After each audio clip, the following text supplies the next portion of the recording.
governance structure of the School District of Philadelphia.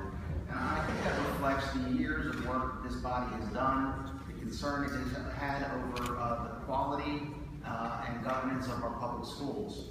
In particular, I'd like to thank Councilman Blackwell for her leadership.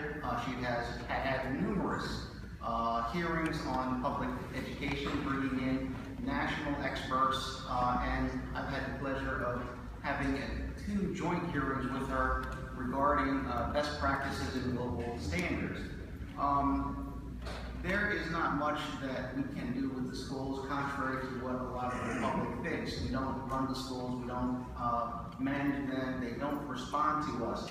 But there is one thing that we can do, and that is we can change the governance structure if the people so desire. And so to begin that discussion and that process, I've introduced a change to the charter, which I understand that as we go through this, other council members and different organizations and experts will add their perspectives to this.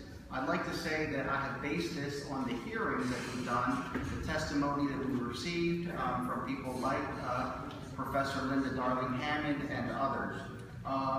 The primary thing that I'm trying to do with this bill that I hope that will move forward the discussion and hopefully bring about a change to the quality of education in a positive direction for Philadelphia is to change the governance structure, because I believe that we must do something. The return to local control of the school district would have a new method and a new set of qualifications for appointing and electing members of the Board of Education, and establish a new standard and new policies to ensure academic excellence and the efficient, economical, and effective operation and management of the School District of Philadelphia. So I'm primarily going to highlight 8 changes that I have introduced in this bill.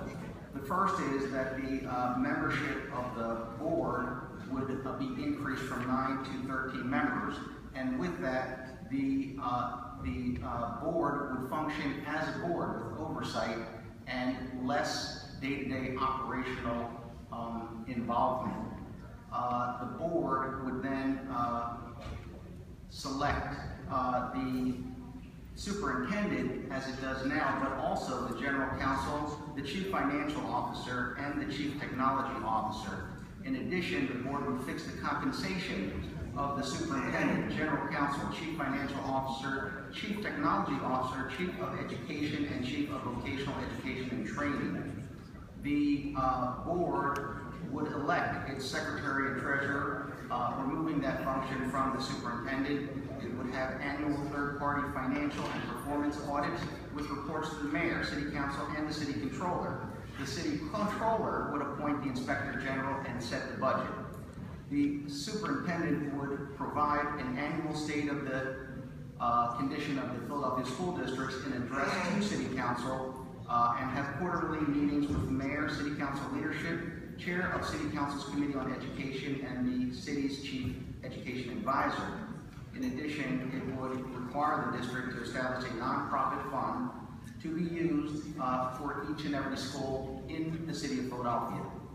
The appointments of the board would consist of 6 appointments by the mayor, including a business leader and a higher education leader, 4 appointments from the nominating committee that requires advanced degree and 10 years of experience in the profession, 4 appointments from the nominating panel to be elected by the City Council of Philadelphia, and 2 members elected by the voters of Philadelphia, and 1 member appointed by the public charter schools as their representative. And so with that, Mr. President, I look forward to the hearings, the testimony, and possible amendments to this bill. Thank you. Thank you, Councilman. Chair recognizes Councilman.